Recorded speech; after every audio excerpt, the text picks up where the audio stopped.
அதாவது கொஞ்ச நாளைக்கு முன்னாடி நம்ம எல்லாரும் இந்த விஷயம் கேள்விப்பட்டிருப்போம். கேரளால விவசாய நிலத்துல மேய்ச்சலுக்காக வந்த யானை, அதுக்கு பைனாப்பிள்ல வெடி மருந்து வச்சு உணவாக கொடுத்து, அத சாப்பிட்டு அதனுடைய வாய் ரொம்பவே சேதமடைஞ்சு, கடைசியில அது உயிரிழந்தும் போயிடுச்சு. ஸோ நம்மளுக்கு அது ஏற்றுக்கொள்ள முடியாத ஒரு விஷயமாக இருந்தது. ஒரு இன்ஜஸ்டிக்கா ஒரு யானைய பிரெக்னென்ட்டா இருக்கக்கூடிய அந்த யானைய கொன்னுருக்காங்க அப்படின்னும்போது நம்மளுக்கு ரொம்ப மன வருத்தமாக இருந்தது. ஸோ இதே ஆஸ்பெக்ட்ல ஒரு குறிப்பிட்ட உயிரினங்கள நம்ம சிந்திக்க மறந்துட்டோம். அதாவது ஆடு, மாடு, கோழி, மீன். ஸோ இவங்கெல்லாம் நம்மளுடைய உணவுக்காக அவங்க மாறும்போது அதே மாதிரியான வலி, அதே மாதிரியான உணர்வு, அதே மாதிரியான துன்புறுத்தலும் அவங்களுக்கு குடுக்கப்படுது.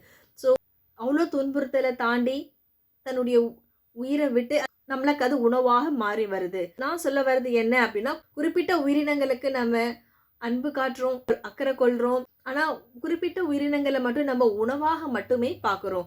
வலி, வேதனைங்கிறது எல்லா உயிரினங்களுக்குமே ஒண்ணுதான் அப்படிங்கிறத நம்ம புரிஞ்சுக்கணும். அந்த குறிப்பிட்ட உயிரினங்கள நாம தான் உணவாக அவைகள பயன்படுத்திக் கொண்டு இருக்கிறோம். சிந்திப்போம், உயிரின பாகுபாடு இன்றி வாழ்வோம். நன்றி.